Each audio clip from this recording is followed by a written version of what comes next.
یاد رکھو آج وہ عورتیں محروم ہوئی، خدا کے ہاں ان بچیوں کو محروم کرنے والے خدا کی رحمت سے محروم رہے۔ یہ مذاق ہے، شریعت کا مسلمان شریعت کا نام لیتا ہے اور دوسروں کا حق کھائے گا تو بتاؤ خدا کی رحمت کے دروازے کیسے کھلیں؟ بچیوں کا حق، اور خاص طور پر میں کہتا ہوں بھائیوں سے کہ باپ کے مرنے کے بعد تم نے باپ کی جائیداد کو تقسیم کر لیا، بہن کھڑی منہ تک رہی ہے، تم نے اس کو اس میں سے ایک آنا بھی نہیں دیا، بتاؤ خدا وہ کیا جواب ہے؟ اور آج اللہ دنیا میں بھی پکڑ رہا ہے اور کل میدان محشر میں بھی پکڑ رہا ہے۔ میرے دوستوں اور ساتھیوں، حق تلفی کا گناہ ایک ایسا گناہ ہے جو انسان کی نیکیوں کو بربادی کے گھاٹ اتار دیتا ہے اور کچھ حاصل نہیں ہوتا خدا کی ناراضگی کے سوا۔ آؤ ہم طے کریں کہ جب بھی جس کا جو حق ہماری طرف نکلے گا انشاءاللہ اس کو مکمل حساب کے ساتھ موت سے پہلے ادا کریں گے انشاءاللہ۔ السلام علیکم ورحمۃ اللہ وبرکاتہ۔ درود شریف پڑھ لو۔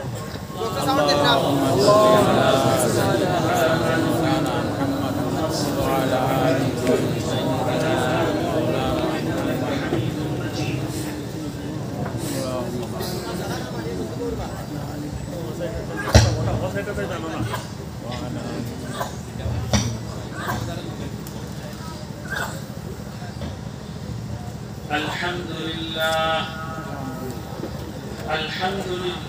نحمده ونستعينه ونستغفره ونؤمن به ونتوكل عليه ونعوذ بالله من شرور أنفسنا ومن سيئات أعمالنا من يهده الله فلا مضل له ومن يضلله فلا هادي له ونشهد أن لا إله إلا الله وحده لا شريك له ونشهد أن سيدنا ونبينا وشفيعنا وسندنا ومولانا محمدا عبده ورسوله صلى الله تعالى عليه وعلى آله وصحبه وبارك وسلم أما بعد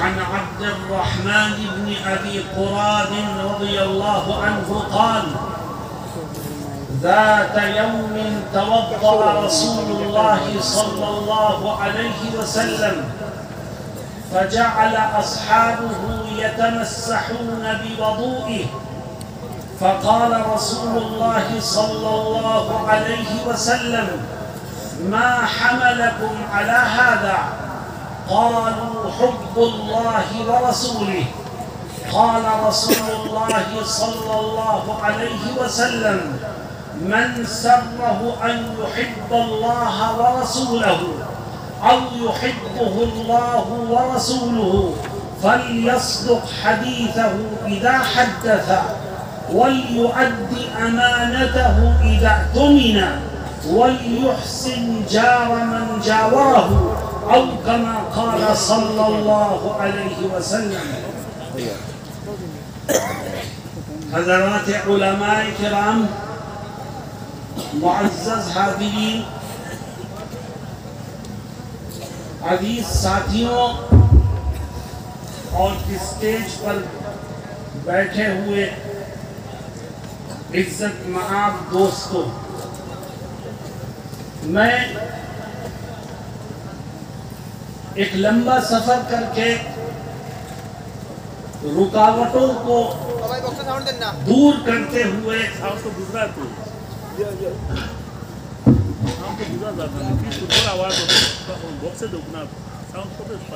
آپ کے اس پروگرام میں شرکت کے لیے حاضر ہوا۔ اللہ رب العزت پروگرام کو بھی قبول فرمائے اور حاضر ہونے والوں کی حاضری کو بھی قبول فرمائے۔ میرے دوستوں اور ساتھیوں، میں صرف دو پیغام دینے آیا ہوں۔ اور مجھے یقین ہے کہ اگر آپ میری بات غور سے سنیں گے تو آپ کو دنیا میں بھی فائدہ ہوگا اور انشاءاللہ اس دنیا سے جانے کے بعد بھی فائدہ ہوگا۔ دوستوں اور ساتھیوں، وہ دین و دھرم جس کو ہم مانتے ہیں، اسلام ایسا دین و دھرم ہے جو امن اور شانتی کا پیغام دیتا ہے، جو مذہب سے اوپر اٹھ کر انسانیت کی بنیاد پر ایک دوسرے سے پیار کرنا سکھاتا ہے، ایک دوسرے کو گلے لگانے کی تعلیم اگر سب سے پہلے دنیا والوں کو دی ہے تو حضرت محمد مصطفیٰ صلی اللہ علیہ وسلم نے دی۔ آپ امن کا پیغام لے کر کے آئے، آپ شانتی کا پیغام لے کر کے آئے، آپ پیار و محبت کا پیغام لے کر کے آئے۔ آپ نے کہا یہ مت دیکھو کہ کس کا دین کیا ہے، یہ مت دیکھو کہ کس کا مذہب کیا ہے، پہلے یہ دیکھو کہ سامنے والا انسان ہے، اگر وہ انسان ہے تو اس کے ساتھ پیار کا، محبت کا برتاؤ کرو تو لوگوں کے دلوں میں خدا تمہاری عزت کو بٹھا دے گا۔ آج دنیا میں سب سے زیادہ بے عزت اور ذلیل کوئی قوم ہے تو وہ مسلمان ہے۔ کیوں؟ اس لیے کہ ہم نے نبی کے بتائے ہوئے راستے کو چھوڑ دیا، نبی کی تعلیمات کو چھوڑ دیا ہے، تو خدا نے ہمیں عزت سے محروم کر دیا ہے۔ مسلمانوں، یقین رکھو اس بات کا کہ جب ہم نبی کے راستے پر، نبی کی بتائی ہوئی تعلیمات پر عمل کرتے ہوئے آگے بڑھیں گے تو اللہ ہمیں فرش سے عرش تک پہنچا دے۔ اللہ رب العزت ہمارے دشمنوں کے دلوں میں بھی ہماری محبت کو بٹھا دے، اور جب ہم نبی کے راستے کو چھوڑیں گے تو ذلت اور رسوائی کے سوا کچھ نہیں ہے۔ نبی کریم صلی اللہ علیہ وسلم سے محبت کا دعویٰ ہر مسلمان کرتا ہے۔ میں تم سے پوچھتا ہوں کہ نبی کی محبت تمہارے دلوں میں ہے کہ نہیں ہے؟ ہے۔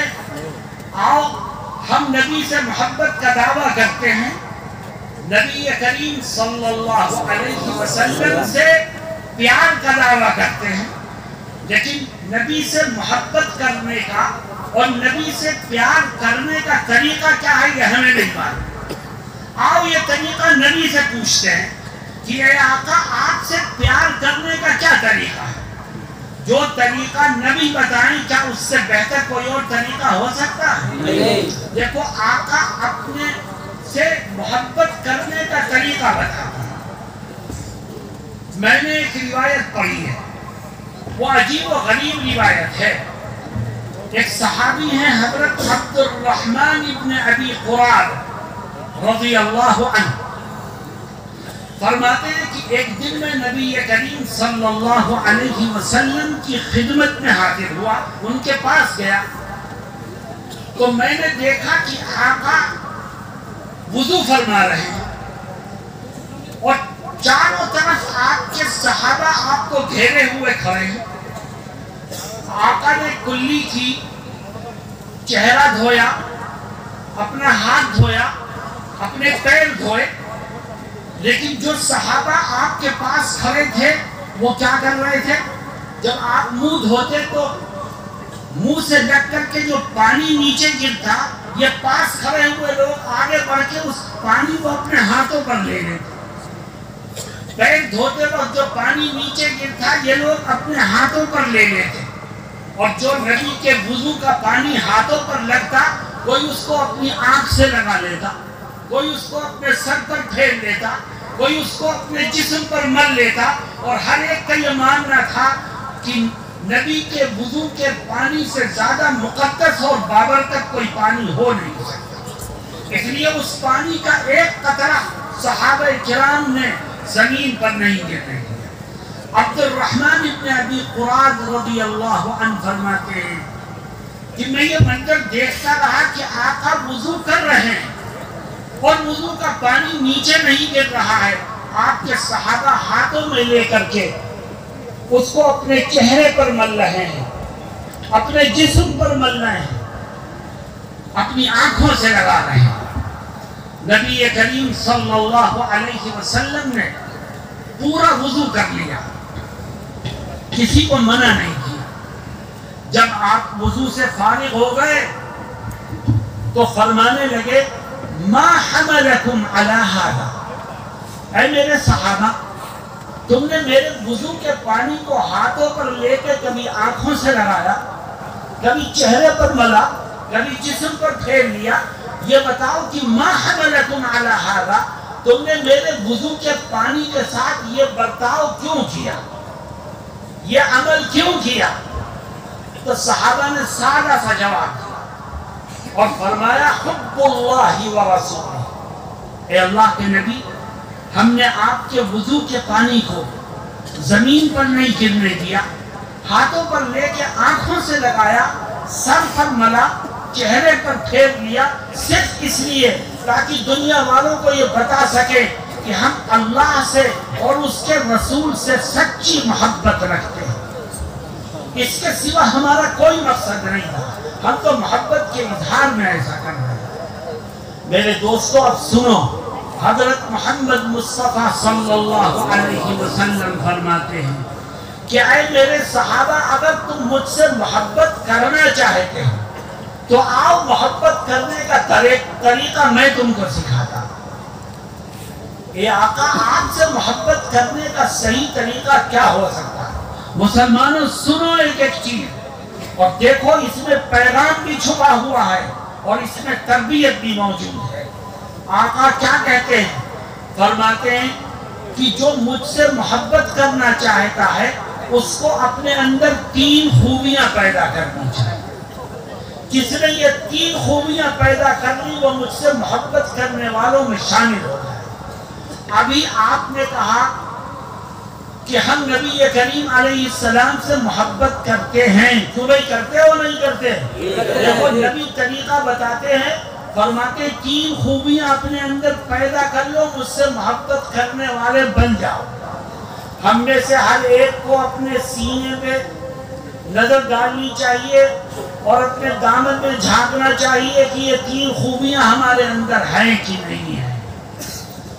نماز پڑھو فرض ہے، روزے رکھو فرض ہے، پیسہ ہے حج کرو، زکوٰۃ دو فرض ہے، لیکن اللہ اور نبی سے محبت کرنے والے کب بنو گے؟ جب تمہارے اندر 3 خوبیاں۔ میں ان 3 خوبیوں میں سے ایک ایک کو ذکر کروں گا، لیکن میری شرط ہے اور وہ شرط یہ ہے کہ خدا کو حاضر و ناظر جان کر اس بات کا عہد کرو کہ ہم اپنے اندر ان 3 خوبیوں کو پیدا کریں گے انشاءاللہ۔ سب سے پہلی خوبی فرماتے ہیں من سرہ ان یحب اللہ ورسولہ او یحبہ اللہ ورسولہ فلیصدق حدیثہ اذا حدث۔ فرماتے ہیں اگر تم یہ چاہتا ہے کہ اللہ اور اس کے رسول سے محبت کرنے والوں میں تیرا نام بھی جڑ جائے، محبت کرنے والوں میں تیرا نام بھی شامل ہو جائے، تو 3 کام کر، نماز پڑھ، روزہ رکھ، حج کر، زکوٰۃ دے، اس کے علاوہ 3 کام اور کر۔ ان میں سے پہلا کام یہ ہے کہ تو اس بات کا عہد کر لے کہ زندگی کے آخری سانس تک جب بھی بولے گا تو ہمیشہ سچ بولے گا۔ اگر تو ہمیشہ سچ بولے گا تو اللہ کے نبی سے محبت کرنے والوں میں تیرا نام شامل ہوگا۔ تیرے سامنے مسلمان کھڑا ہو تب بھی سچ بول، ہندو سے بات کر رہا ہو تب بھی سچ بول، سکھ سے بات کر تب بھی سچ بول، عیسائی سے بات کر تب بھی سچ بول۔ ہر ایک سے بات کرتے ہوئے سچ بولے گا تو نبی سے محبت کرنے والوں میں تیرے نام کو شامل کر دیا جائے۔ تو نماز بھی پڑھتا ہے، تو روزہ بھی رکھتا ہے، تو حج بھی کرتا ہے، تو زکوٰۃ بھی دیتا ہے، لیکن جب بات کرتا ہے تو جھوٹ بولتا ہے۔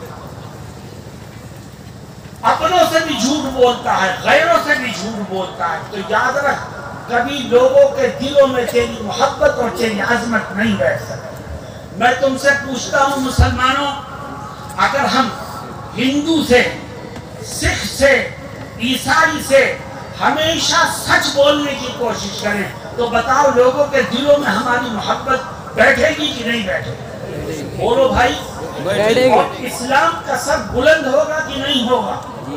دیکھو ہمیشہ ایک بات کا خیال رکھو، اگر ہم نماز پڑھتے ہیں، دین کا کام کرتے ہیں، خدا کی عبادت کرتے ہیں تو یہ ہمارا عمل ہے، لیکن ہمارے ان نیک اعمال سے کوئی ہندو کوئی غیر کبھی متاثر نہیں ہوگا۔ اگر ہندو متاثر ہوگا تو ہمارے کردار سے متاثر ہوگا، ہمارے کیریکٹر سے متاثر ہوگا، ہمارے اخلاق سے متاثر ہوگا، اور وہ یہ دیکھے گا کہ نمازی تو بہت پکے ہیں، یہ حج بھی کر چکے ہیں، روزے بھی رکھتے ہیں، مگر یہ دیکھو کہ یہ سچ بولتے ہیں کہ نہیں بولتے، تھوڑے سے پیسے کے لیے جھوٹ بولتا ہے، اپنا ایمان بیچ دیتا ہے، تو تیرا نام نبی سے محبت کرنے والوں میں شامل نہیں ہو سکتا۔ اسلام تلوار سے نہیں پھیلا، اسلام زور زبردستی سے نہیں پھیلا، اسلام ظلم اور جبر سے نہیں پھیلا، اسلام تو بہترین اخلاق اور عمدہ کردار سے پھیلا۔ میں آپ کو بتاتا چلوں کہ آپ کے ارد گرد ہندو بھائی رہتے ہیں، اگر ہندو بھائیوں کو اس بات کا احساس ہو جائے کہ مسلمان اپنی گردن تو کٹا سکتا ہے لیکن کبھی جھوٹ نہیں بول سکتا، تو بتاؤ وہ آپ سے دوستی کرنے میں فخر محسوس کریں گے کہ نہیں کریں گے؟ اور جب آپ بھی دھوکہ دو گے، آپ بھی بے ایمانی کرو گے، آپ بھی جھوٹ بولو گے تو پرائے ہیں، اپنے بھی دشمن بن جائیں گے۔ میں آپ کو ایک قصہ سناتا ہوں، دیکھو سچ میں کتنی طاقت ہے۔ یوپی کا ایک شہر ہے، آپ نے نام سنا ہوگا، جو علماء ہیں وہ تو جانتے ہیں، سہارنپور۔ سہارنپور کے ایک گاؤں میں آزادی سے پہلے ایک جھگڑا ہوا، اور جھگڑا کیا ہوا؟ ایک مسجد تھی، مسجد کے برابر میں ایک پلاٹ تھا، ہندو کہتے تھے یہ پلاٹ مندر کا ہے، مسلمان کہتے تھے یہ تو مسجد سے ملا ہوا ہے، یہ مسجد کا پلاٹ ہے۔ دونوں میں جھگڑا ہوا، ایک طرف ہندو کھڑے، دوسری طرف مسلمان کھڑے، مسجد اور مندر کا کیس بن گیا۔ معاملہ گیا سہارنپور شہر کی عدالت میں، کورٹ میں انگریز جج بیٹھا ہوا تھا، اس نے دونوں پکش کو بلایا، مسلم پکش کو بھی اور ہندو پکش کو بھی، اور دونوں سے بات کی۔ اس نے ہندوؤں سے کہا تم کہتے ہو مندر کی جگہ ہے، تمہارے پاس کوئی پیپر ہے زمین کا؟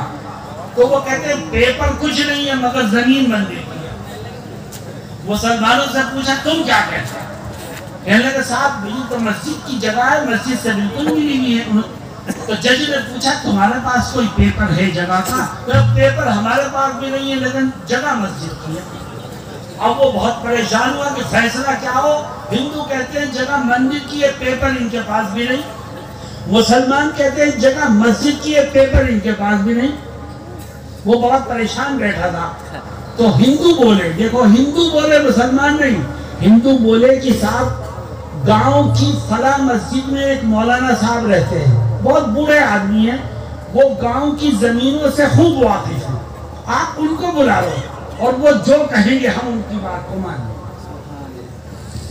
جج نے پولیس بھیجی کہ جاؤ فلاں مولانا صاحب کو لے کر کیا۔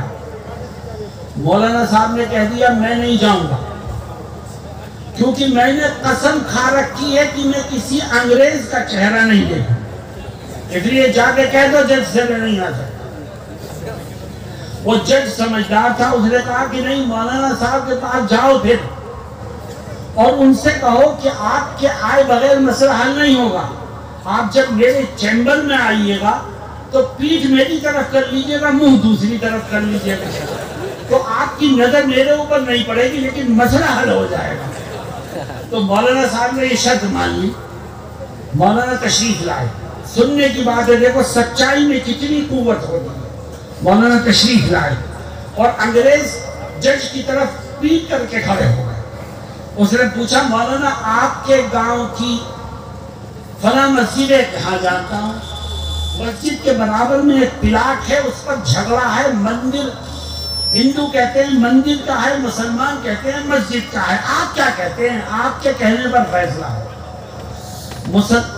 مولانا صاحب تھوڑی دیر چپ رہے، پھر کہتے ہیں کہ مجھے پالنے والے کی قسم، میں بھری عدالت میں خدا کی قسم کھا کے کہتا ہوں کہ وہ زمین، وہ پلاٹ مسجد کا نہیں ہے بلکہ مندر کا ہے۔ اور مولانا کے اس فیصلے پر عدالت میں، کورٹ میں فیصلہ کر دیا اور وہ جگہ مندر کو دی۔ مسلمان بہت ناراض ہوئے کہ یہ بڈھا سٹھیا گیا اور اس لیے ہماری جگہ مندر کو دے دی۔ لیکن ہوتا کیا ہے، جب مولانا کمرے عدالت سے باہر نکلے تو جو عدالت کے کمرے میں ہندو تھے انہوں نے مولانا کو دیا اور مولانا سے کہا ہم ایک درخواست آپ سے کرنا چاہتے ہیں۔ کہا کہو کیا بات ہے؟ وہ کہنے کہ مسلمان بہت ناراض ہے آپ سے، اور یہ معاملہ تھا مندر اور مسجد کا، ہم جانچ رہے تھے آپ کو، ہم نے دیکھا کہ مندر اور مسجد کے اس نازک موقع پر بھی آپ نے سچائی کے دامن کو مضبوطی سے تھاما ہے۔ جو دین و دھرم زندگی کے ہر قدم پر انسان کو سچائی پر عمل کرنے کی دعوت دیتا ہو، وہ دین اس قابل ہے کہ اسے قبول کر لیا جائے۔ مولانا ہم سب کلمہ پڑھ کے اسلام میں داخل ہونا چاہیے۔ میرے دوستوں اور ساتھیوں، دیکھو یہ سچائی کی طاقت ہے، اور آج مسلمان نبی کے بتائے ہوئے کردار کو، آپ کی بتائی ہوئی تعلیمات کو بھول چکا ہے، اور پھر کہتا ہے فلاں ہمارا دشمن، فلاں ہمارا دشمن، فلاں ہمارا دشمن۔ میں آج اس اسٹیج سے کہتا ہوں مسلمانوں تمہارا کوئی دشمن نہیں، بی جے پی تمہاری دشمن نہیں، فرقہ پرست تمہارے دشمن نہیں، ہندو تمہارے دشمن نہیں، تمہارے پڑوسی تمہارے دشمن کون ہے تمہارا؟ اللہ کیا کہتا ہے، غور کرو۔ اللہ فرماتا ہے وَمَا أَصَابَكُم مِّن مُّصِيبَةٍ فَبِمَا كَسَبَتْ أَيْدِيكُمْ وَيَعْفُو عَن كَثِيرٍ۔ اللہ رب العزت کہتا ہے کہ جتنی مصیبتیں آ رہی ہیں، جتنی پریشانیاں تمہارے اوپر آتی ہیں، وہ کسی دشمن کی وجہ سے نہیں آتی، وہ خود تمہاری اپنی بدعمالیوں کی وجہ سے آتی ہے۔ تم اپنے کردار کو درست کرو، اپنے اعمال کو درست کرو، اور پھر دیکھو رب ذوالجلال کے رحمت کے دروازے کیسے کھلتے ہیں۔ مسلمانوں آؤ ہم طے کرتے ہیں کہ انشاءاللہ ہم جب بھی بولیں گے ہمیشہ سچ بولیں گے۔ ہم یہ نہیں دیکھیں گے کہ سامنے والا ہندو ہے کہ مسلمان ہے، سکھ ہے کہ عیسائی ہے۔ جب بھی کسی انسان سے گفتگو کریں گے ہم سچ بولیں گے، اور کسی نقصان اور کسی فائدے کی وجہ سے کبھی جھوٹ کا سہارا نہیں لیں گے۔ میں جانتا ہوں اس بات کو کہ بہت سے موقع پر لوگ جھوٹ بولتے ہیں نقصان سے بچنے کے، اور بہت سے موقع پر لوگ جھوٹ بولتے ہیں فائدے کو حاصل کرنے کے۔ لیکن مسلمانوں، میرا اور تمہارا ایمان ہے کہ نفع نقصان کا مالک تو اللہ ہے۔ تیرا جھوٹ تجھے نقصان سے بچا نہیں سکتا، اور تیرا جھوٹ تجھے فائدہ دلا نہیں سکتا۔ اسی لیے قرآن کریم میں اللہ رب العزت کیا فرماتا ہے، دیکھو غور کرو، خدا سچائی کی تعلیم دیتا ہے، اور کیا کہتا ہے یا ایھا الذین آمنوا اتقوا اللہ وقولوا قولا سدیدا یصلح لکم اعمالکم ویغفر لکم ذنوبکم ومن يطع الله ورسوله فقد فاز فوزا عظيما۔ اللہ کہتا ہے اے ایمان والو، جب بھی کہو درست اور سچی بات کہو، جب بولو تو صحیح بات زبان سے نکالو، جھوٹ مت بولو، دھوکہ دہی مت کرو، غلط بات زبان سے۔ اے اللہ، اگر ہم سچ بولیں گے اور صحیح بات ہی زبان سے نکالیں گے تو ہمیں ملے گا کیا؟ فرماتا ہے تمہیں دو طرح کے انعامات سے میں مالا مال کروں گا۔ سب سے پہلا انعام، اللہ کہتا ہے یا ایھا الذین آمنوا اتقوا اللہ وقولوا قولا سدیدا یصلح لکم اعمالکم، سب سے پہلا انعام، تم جب ہمیشہ سچ بولو گے اور صحیح اور درست بات زبان سے نکالو گے تو اللہ فرماتا ہے میں اس کی برکت سے تمہارے بہت سے بگڑے ہوئے کاموں کو بنا دوں۔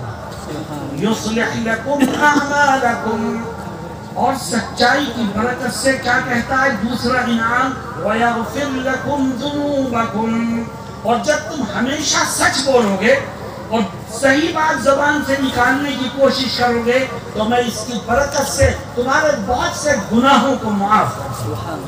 میرے دوستوں اور ساتھیوں، آؤ ہم طے کریں کہ انشاءاللہ جب بھی بولیں گے سچ بولیں گے، سچ بولو گے، اور جب سچ بولو گے تو نبی کریم صلی اللہ علیہ وسلم سے محبت کرنے والوں کی فہرست میں خدا تمہارے نام کو شامل کر۔ میرے دوستوں اور ساتھیوں، دوسری خوبی فرمایا اگر تم یہ چاہتے ہو کہ اللہ اور اس کے رسول سے محبت کرنے والوں میں شامل ہو صلی اللہ علیہ وسلم تو اپنے اندر تین خوبیاں پیدا کرو، اس میں سے دوسری خوبی فرماتے ہیں وَلْيُؤَدِّ أَمَانَتَهُ إِذَا اؤْتُمِنَ، دوسری خوبی ہے تم نماز روزہ حج زکوٰۃ کرتے ہو، کرتے رہو، لیکن یہ خوبی پیدا کرو تو خدا اور رسول سے محبت کرنے والوں میں تم شامل ہو جاؤ۔ وہ کیا ہے دوسری خوبی؟ فرماتے ہیں تم اس بات کا عہد کر لو کہ زندگی کے آخری سانس تک جب کسی کا کوئی حق، کسی کا کوئی پیسہ، کسی کی زمین کا کوئی حصہ، کسی کے گھر کا کوئی کونا تمہاری طرف نکلے گا تو ایک ایک پیسے کا حساب کر کے اس کے حق کو ادا کرو۔ جو غیروں کے حق کو ادا کرے اور حقدار تک اس کے حق کو پہنچا دے تو خدا اپنے نبی سے محبت کرنے والوں کی فہرست میں اس کے نام کو شامل کر دے۔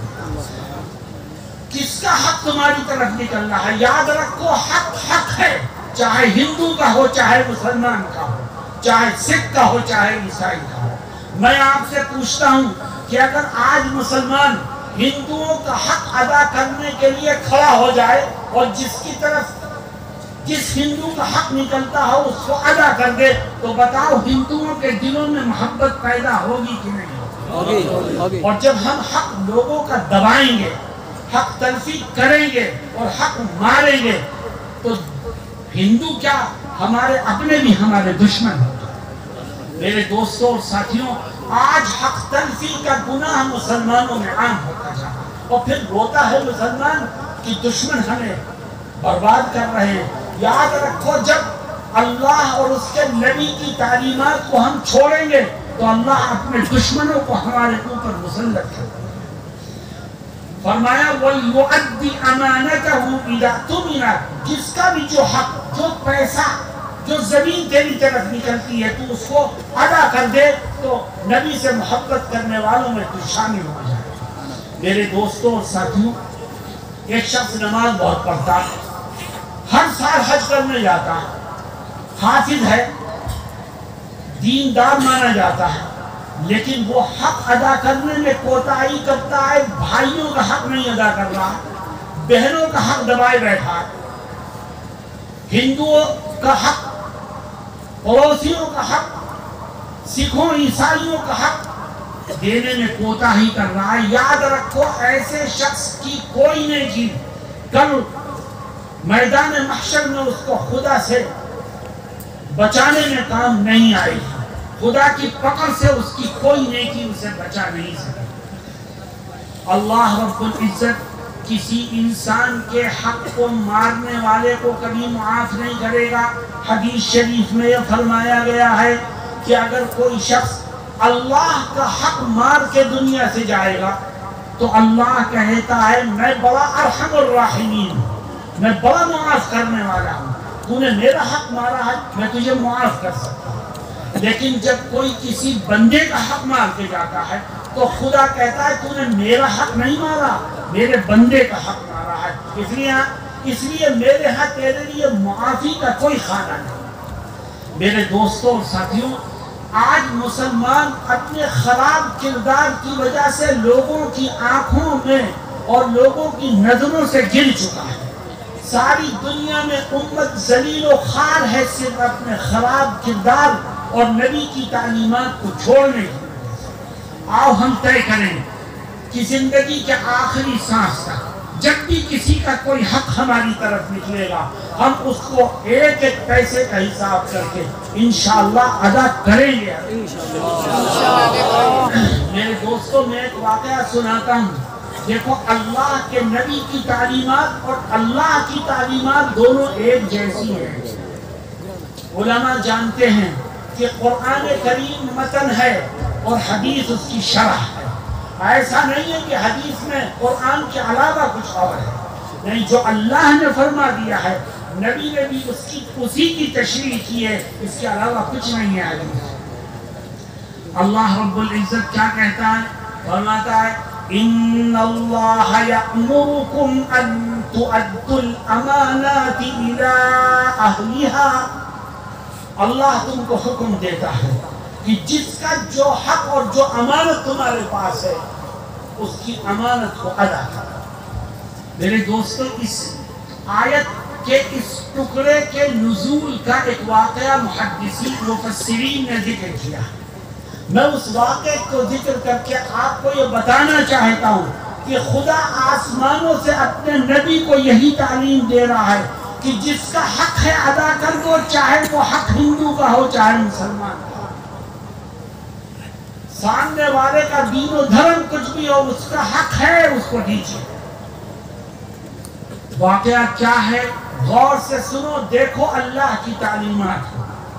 نبی کریم صلی اللہ علیہ وسلم فتح مکہ کے وقت مکے کو فتح کرتے ہوئے مسجد حرام میں پہنچے۔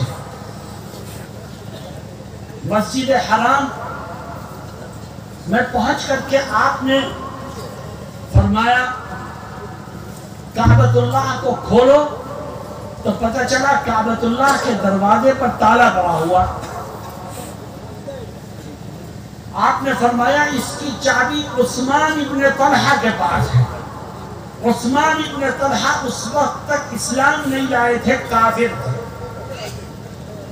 فرمایا عثمان ابن طلحہ کے پاس ہے، جاؤ عثمان سے اس کی چابی لے کے آؤ۔ صحابہ کرام دوڑے اور عثمان ابن طلحہ سے چابی لی اور نبی کریم علیہ السلام کی خدمت میں پیش کر دی۔ کس کی چابی؟ کعبۃ اللہ کے دروازے کی چابی۔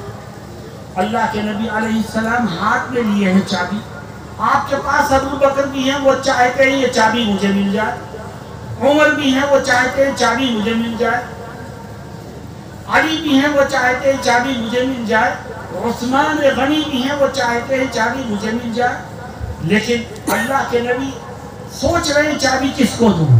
اتنے میں یہ آیت نازل اور اللہ فرماتا ہے ان اللہ یأمرکم ان تؤدوا الامانات الى اہلها۔ اے نبی، یہ چابی آپ نے ابو بکر سے نہیں لی ہے، یہ چابی آپ نے عمر فاروق سے نہیں لی ہے، یہ چابی آپ نے عثمان غنی سے نہیں لی ہے، یہ چابی آپ نے علی المرتضی سے نہیں لی ہے، یہ چابی تو عثمان ابن طلحہ سے لی ہے۔ وہ اگرچہ کافر ہیں لیکن ان کی امانت ہے، اگر آپ کو دینا ہے تو عثمان ہی کو دیجئے، اس کے علاوہ کسی کو نہیں دیجئے۔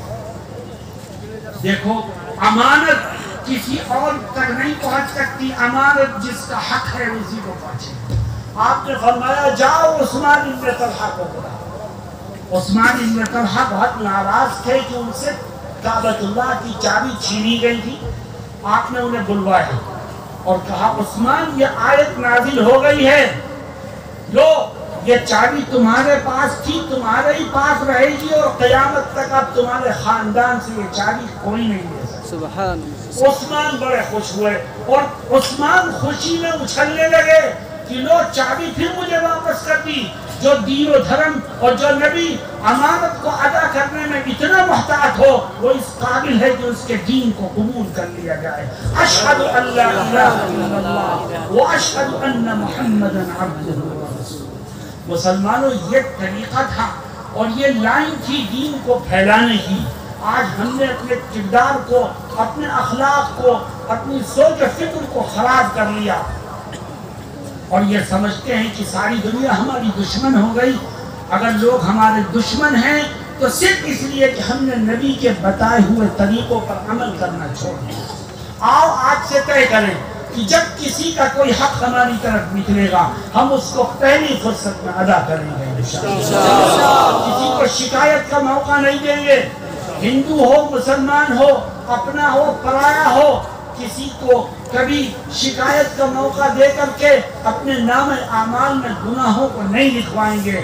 جس کا جو حق بنے گا انشاءاللہ پہلی فرصت میں اس کو ادا کر دیں گے۔ آسام کے لوگوں، آپ نے جانا ہوگا کہ NRC کے موقع پر بہت سی مسلم خواتین کا نام صرف اس لیے فہرست میں آنے سے وہ رہ گیا تھا کہ ان کے باپ نے، ان کے بھائیوں نے انہیں اپنی جائیداد سے ان کا حصہ نہیں دیا تھا، ان کو محروم کر دیا تھا۔ یاد رکھو آج وہ عورتیں محروم ہوئیں، خدا کے ہاں ان بچیوں کو محروم کرنے والے خدا کی رحمت سے محروم رہے۔ یہ مذاق ہے، شریعت کا مسلمان شریعت کا نام لیتا ہے اور دوسروں کا حق کھائے گا تو بتاؤ خدا کی رحمت کے دروازے کیسے کھلیں؟ بچیوں کا حق، اور خاص طور پر میں کہتا ہوں بھائیوں سے کہ باپ کے مرنے کے بعد تم نے باپ کی جائیداد کو تقسیم کر لیا، بہن کھڑی منہ تک رہی ہے، تم نے اس کو اس میں سے ایک آنا بھی نہیں دیا، بتاؤ خدا وہ کیا جواب کرتا؟ اور آج اللہ دنیا میں بھی پکڑ رہا ہے اور کل میدان محشر میں بھی پکڑ۔ میرے دوستوں اور ساتھیوں، حق تلفی کا گناہ ایک ایسا گناہ ہے جو انسان کی نیکیوں کو بربادی کے گھاٹ اتار دیتا ہے اور کچھ حاصل نہیں ہوتا خدا کی ناراضگی کے ساتھ۔ آؤ ہم طے کریں کہ جب بھی جس کا جو حق ہماری طرف نکلے گا انشاءاللہ اس کو مکمل حساب کے ساتھ موت سے پہلے ادا کریں گے انشاءاللہ۔ میرے دوستوں، جو آدمی کسی کا حق لے کر کے مرا کرتا تھا تو ہوتا کیا تھا؟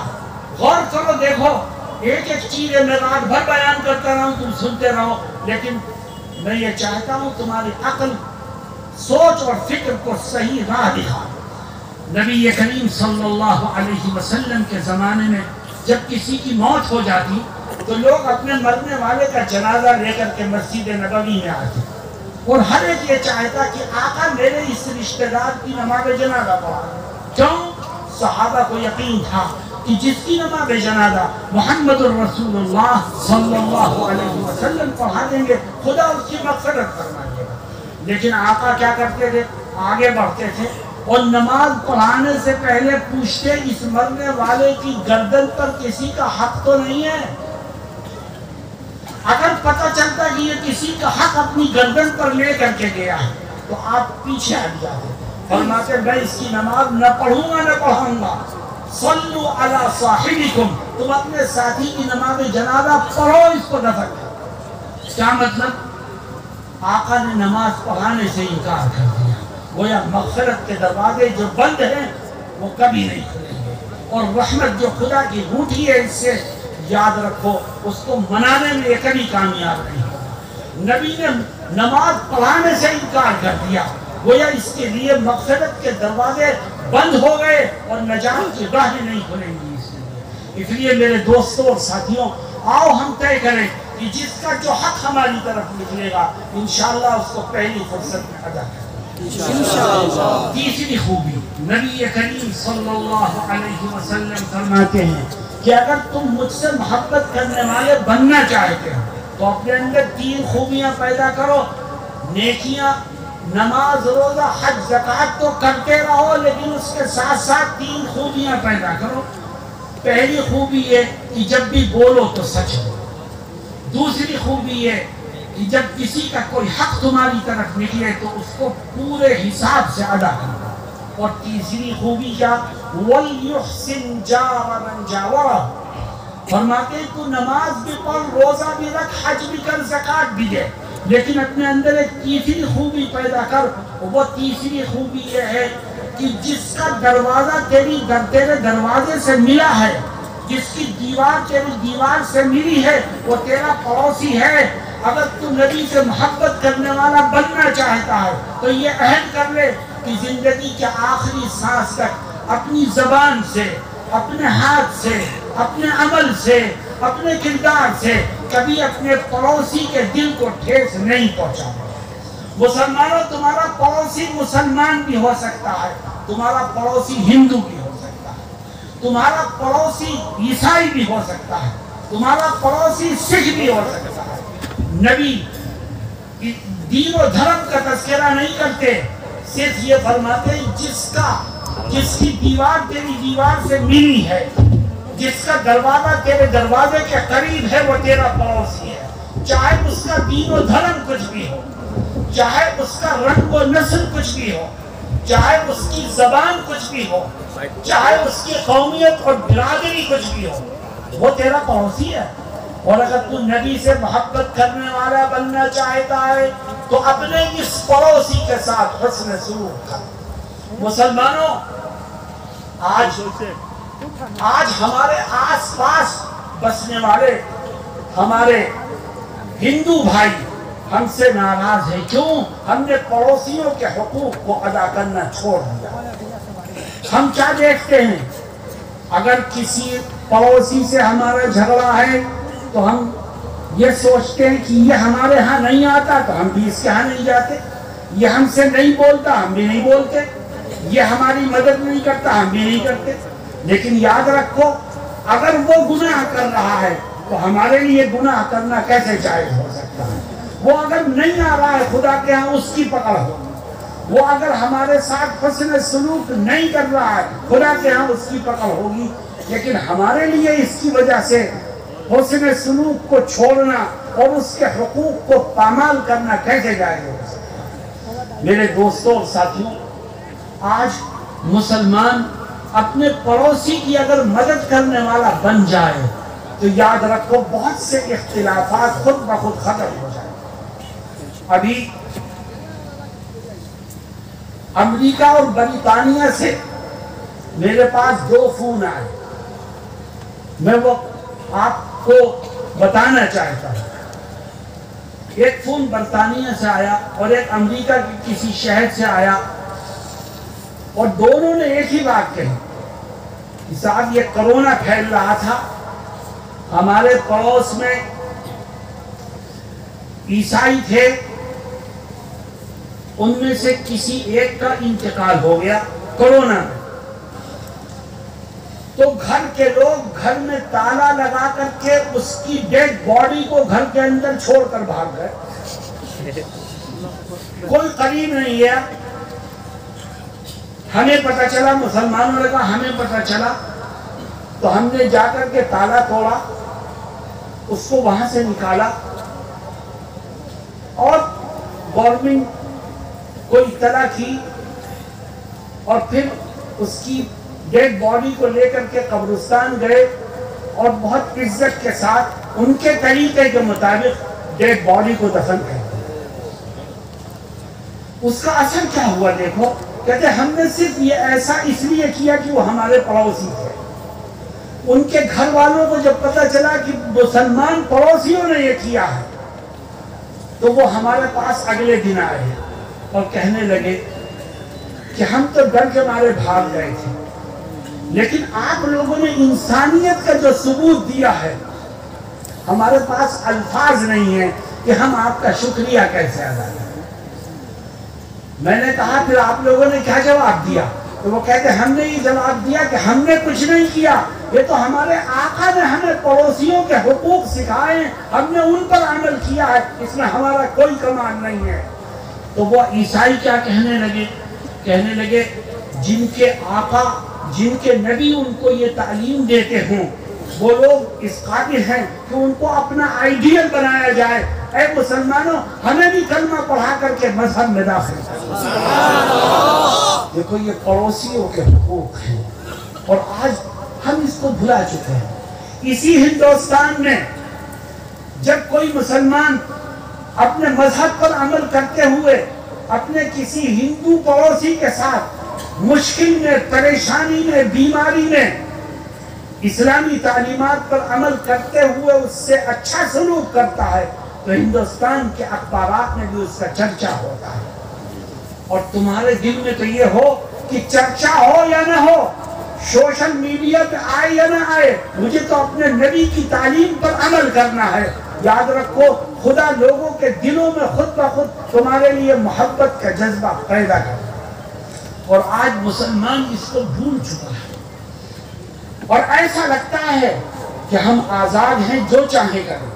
میرے دوستوں اور ساتھیوں، یہ معمولی چیز نہیں ہے پڑوسیوں کے حقوق۔ ایک دفعہ نبی کریم صلی اللہ علیہ وسلم تشریف فرما تھے، فرمانے لگے واللہ لا یؤمن، خدا کے قسم مؤمن نہیں ہے، واللہ لا یؤمن، خدا کے قسم مؤمن نہیں ہے، واللہ لا یؤمن، خدا کے قسم مومن نہیں ہے۔ صحابہ کہتے ہیں ہم گھبرا گئے، کون مومن نہیں ہے جس کے بارے میں آقا بار بار کہہ رہے ہیں مومن نہیں ہے؟ قیل من یا رسول اللہ، پوچھا گیا اے اللہ کے نبی کون مومن نہیں ہے؟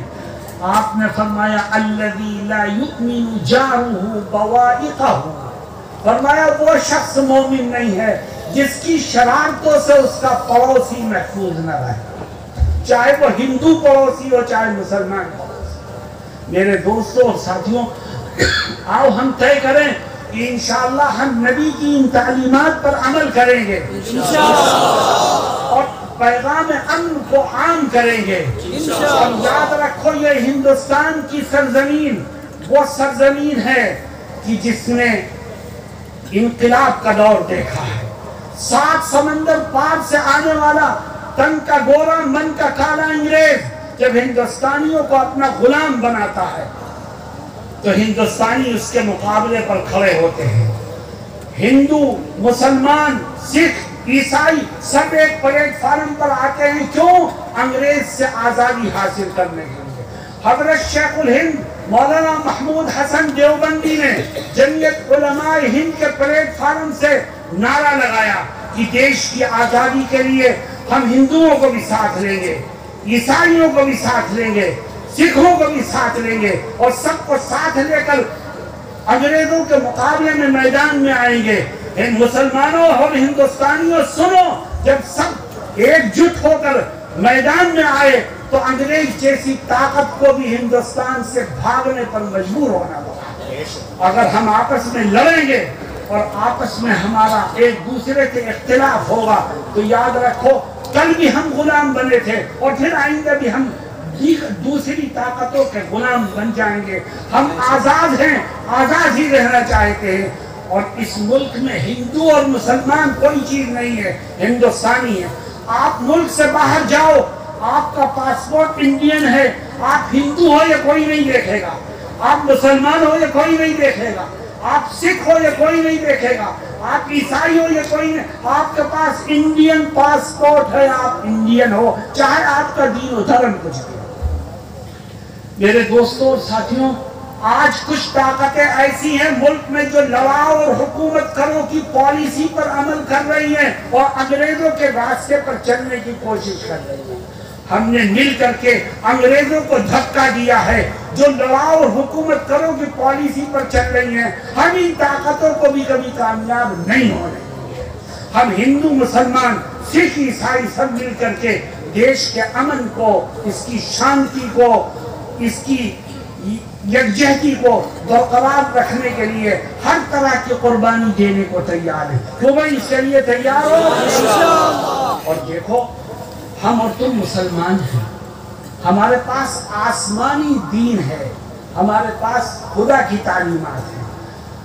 اگر کسی ہندو بھائی سے کوئی زیادتی ہو جائے، کوئی نقصان ہمیں پہنچ جائے تو ہمیں قرآن و حدیث کی تعلیمات کی روشنی میں اسے کیسے حل کرنا ہے؟ دیکھو اللہ کیا کہتا ہے، اللہ فرماتا ہے وَلَا تَسْتَوِي الْحَسَنَةُ وَلَا السَّيِّئَةُ ادْفَعْ بِالَّتِي هِيَ أَحْسَنُ فَإِذَا الَّذِي بَيْنَكَ وَبَيْنَهُ عَدَاوَةٌ كَأَنَّهُ وَلِيٌّ حَمِيمٌ۔ اللہ کہتا ہے برائی اور بھلائی دونوں برابر نہیں۔ اگر کسی نے تمہارے ساتھ برائی کی ہے، کسی نے تمہیں نقصان پہنچا دیا، کسی نے تمہیں پریشان کیا ہے، کسی نے تمہارے ساتھ شرارت کی ہے، تو اللہ کہتا ہے تم اس کی برائی کے بدلے میں برائی اس کے ساتھ مت کرو۔ کہ اللہ پھر ہم کیا کریں؟ فرمایا تم برائی کے بدلے میں اس کے ساتھ اچھائی کرو، اس نے تمہیں نقصان پہنچایا تم اس کو فائدہ پہنچاؤ، اس نے تمہیں پریشان کیا تم اس کے لیے امن کا ذریعہ بنو، سکون کا ذریعہ بنو، اس کی مدد کرو۔ اے اللہ، اگر ہم برائی کے بدلے میں بھلائی کریں گے تو ہمیں ملے گا کیا؟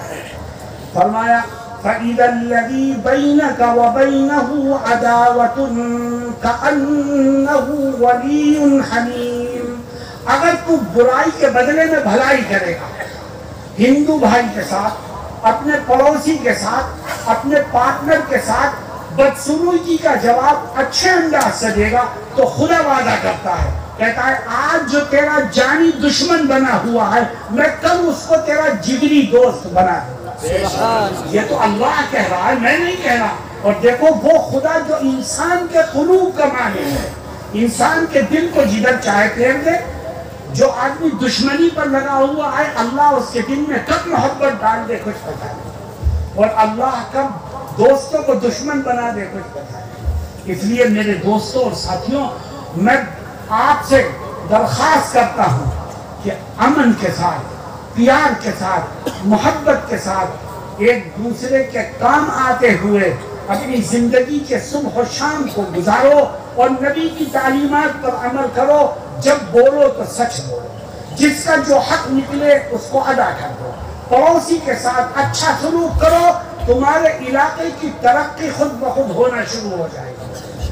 اور یاد رکھو مسلمانوں، میں تم سے ایک بات اور کہتا ہوں کہ اپنی نوجوان نسل کو اور آنے والی نسلوں کو دین سے اور تعلیم سے جوڑنے کی کوشش کرو، ورنہ یاد رکھو مستقبل کی تاریکی کبھی ختم نہیں ہوگی۔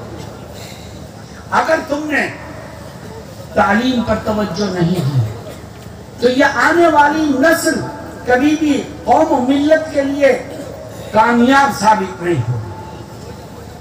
ہمیں کرنا چاہے، ابھی ایک اناؤنسر صاحب کہہ رہے تھے کہ حکومت مسلم مدارس اور اداروں کے لیے غلط فیصلے کر رہی ہے اور تنگ نظری کا اظہار کر رہی ہے۔ میں کہتا ہوں مسلمانوں میری بات کو سنو، تمہیں کسی کے محتاج ہونے کی ضرورت نہیں، خدا نے تمہارے بازوؤں میں قوت دی ہے، تم اپنے ادارے خود کھولو، حکومت کی امداد کے محتاج مت بنو، مسلم اسکول کھولو، مدرسے کھولو، اپنی گاڑی کمائی سے تمام اخراجات کرو اور اپنی نسلوں کو تعلیم سے آراستہ کرنے کی کوشش کرو۔ مجھ سے ابھی ایک ساتھی نے کان میں آ کے کہا کہ عصری تعلیم کے اداروں کی بہت کمی ہے۔ میں ایک بات اور کہتا ہوں، میرا یہ مشن ہے عصری تعلیم کو عام کرنے کا، جمعیت علماء کے اسٹیج سے میں اس کام کو کر رہا ہوں، لیکن ایک اہم چیز ہے جس کی طرف میں آپ کو متوجہ کرنا چاہتا۔ عصری تعلیم کوئی چیز نہیں، اصل چیز کیا ہے؟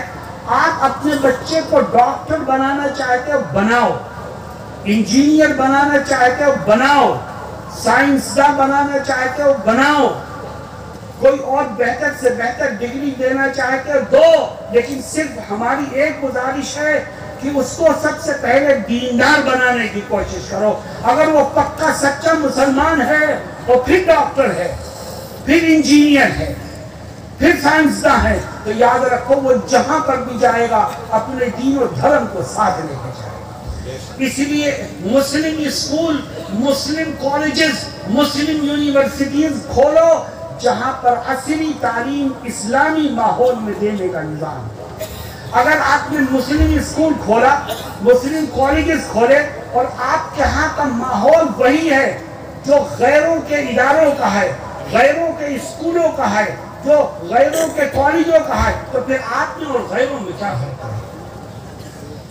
مسلمانوں، آج امت کو ایسے مسلمان نوجوانوں کی ضرورت ہے جن کے پاس ڈاکٹریٹ کی ڈگری ہو اور ایمان کی حلاوت موجود ہو، جن کے پاس انجینئرنگ کی ڈگری ہو اور اسلامی کردار ہو، جن کے پاس جدید تعلیم ہو اور اسلامی اخلاق ہو۔ اگر آپ کا بچہ ڈاکٹر بن گیا، لیکن ڈاکٹر بن کے وہ ایسے ہی دھوکہ دیتا ہے جیسے دوسرے دھوکہ دیتے ہیں، تو پھر اس کے ڈاکٹر بننے سے کیا فائدہ؟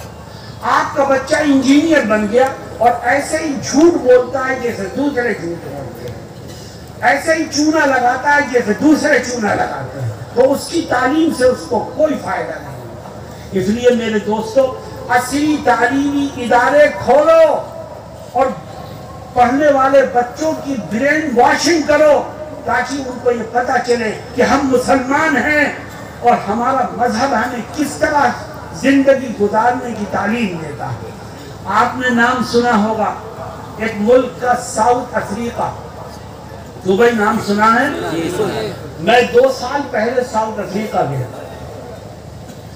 عیسائی ملک ہے، کالوں کا ملک ہے، اور کالے زیادہ تر عیسائی ہیں اور بہت سے ڈہریہ بھی۔ میں ایک شہر میں پہنچا تو کچھ علماء مجھ سے ملنے آئے اور کہنے لگے ہم نے یہاں ایک مسلم اسکول کھولا ہے، آپ چل کے اسے دیکھ لو۔ میں نے کہا چلیے، ہم گئے تو بچے، انٹرول تھا، بچے کھیل رہے تھے، ان کا ڈریس تھا کرتا پیجامہ، اور دیکھنے ہی سے پتہ چل رہا تھا مسلمان بچے۔ میں نے کہا کہ آپ کو اس ملک میں اس ڈریس کے ساتھ، کرتے پیجامے کے ساتھ اسکول کھولنے کی اجازت مل گئی؟ کہنے لگے ہاں مل گئی۔ میں نے کہا وہ ایجوکیشن کے محکمے سے لوگ آتے ہیں جانچ کے لیے کہ ہاں آتے ہیں؟ وہ کہتے ہیں آپ بہت اچھا کام کر رہے ہیں، کرتے رہو۔ میں نے کہا یہ کالے بھی اپنے بچوں کو لے کے آتے ہیں، عیسائی؟ کہنے لگے کہ ہاں یہ بھی اپنے بچوں کو لے کے آتے ہیں۔ میں نے کہا پھر؟ کہتے ہم ان سے کہتے ہیں کہ ان کو یہاں مت داخل کرو، اپنے اسکولوں میں لے جاؤ، یہاں داخل کرو گے تو انہیں نماز پڑھنی پڑے گی، انہیں کلمہ پڑھنا پڑے گا، انہیں رمضان میں روزے رکھنے پڑیں گے۔ تو وہ ماں باپ کہتے ہیں ہم تو یہیں پڑھوائیں گے، تم چاہے نماز پڑھواؤ، ان سے کلمہ پڑھواؤ، قرآن پڑھواؤ، مگر ہم یہ محسوس کرتے ہیں کہ ہمارا بچہ یہاں پڑھے گا تو انسان بن کے سبحان اللہ۔ میرے دوستو یہ کیوں؟ اس لیے کہ مذہب کی تعلیم کے ساتھ ساتھ ایڈوانس ایجوکیشن اگر دی جائے، مذہب کے ماحول میں ایڈوانس ایجوکیشن اگر پڑھائی جائے تو یقیناً ایک مسلمان کے لیے فخر کی بات ہوگی۔ لیکن مذہب کو چھوڑ کر صرف تعلیم پر زور دینا یہ مسلمان کی شایع نشان نہیں ہے۔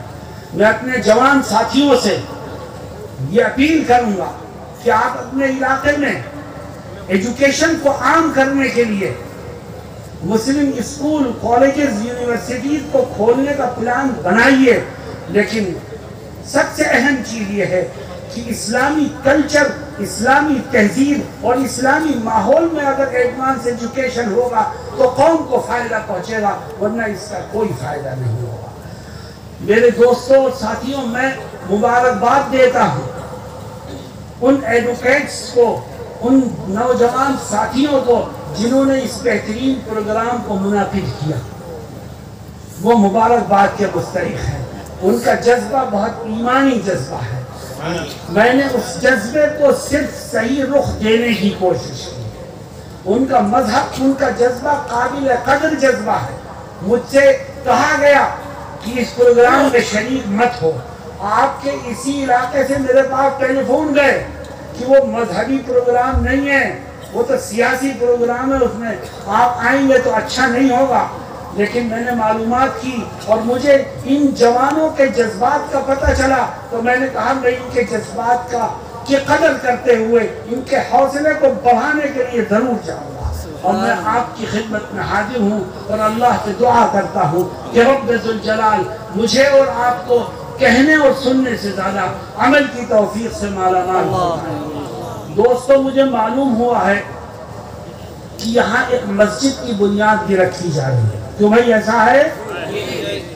دیکھو، مسجد اللہ کا گھر ہے، اللہ کا گھر ہے، اور اللہ ہم سب کا رب ہے۔ اگر خدا کے گھر کے بنتے ہوئے ہماری طرف سے کوئی ایک اینٹ لگ جائے، ایک روڑی لگ جائے، تھوڑی سی خدمت کا ہمیں بھی موقع مل جائے تو یاد رکھو مسلمانوں یہ ہماری نجات کے لیے کافی ہے۔ مسجد بننے جا رہی ہے اور مسجد اللہ کا گھر ہے، آپ خدا کی طاقت سے واقف ہو، آپ میں سے کوئی حصہ نہ لے تب بھی اللہ اپنی طاقت سے مسجد کو بنا کے کھڑا کر سکتا ہے۔ اگر ہم حصہ لیں گے تو ہم خدا پر احسان نہیں کریں گے، ہم اگر حصہ لیں گے تو اس کا نفع ہمیں کو ملے گا۔ من عمل صالحا فلنفسه ومن اساء فعليها، اللہ کہتا ہے جو کوئی نیکی کا کام کرے گا تو اس کا نفع خود اسی کو ملے گا، اور جو گناہ کرے گا تو نقصان بھی وہی اٹھائے گا۔ میرے دوستو، میں آپ سے پوچھنا چاہتا ہوں کہ علاقے میں مسجد کی ضرورت ہے کہ نہیں ہے؟ ہے تو آپ اس کو بنانے میں مدد کرو گے؟ جس سے جو ہو سکے اس میں حصہ لے، اور جو حصہ لے وہ صرف اپنے رب کی رضا کے لیے حصہ لے، اللہ کے سوا کسی کو دکھانے کے لیے نہیں، کسی سے واہ واہ سننے کے لیے نہیں، صرف خدا کو راضی کرنے کے لیے۔ اور جو حصہ لے گا اللہ رب العزت اس کو دنیا اور آخرت کی کامیابیوں سے مالا مال فرمائے گا۔ حدیث شریف میں آتا ہے من بنا مسجدا للہ بنا اللہ لہ بیتا فی الجنہ، جو شخص اللہ کے لیے اس کے کسی گھر کو بنانے میں حصہ لے گا تو اللہ رب العزت اس کے بدلے میں جنت میں اس کے لیے محل کو تعمیر فرمائے گا۔ اللہ رب العزت ہم سب کو نیک راہوں پر چلنے کی توفیق عطا فرمائے۔ وآخر دعوانا ان الحمد للہ رب العالمین۔ مولانا یہ فرما رہے ہیں کہ بھئی رومال لے کے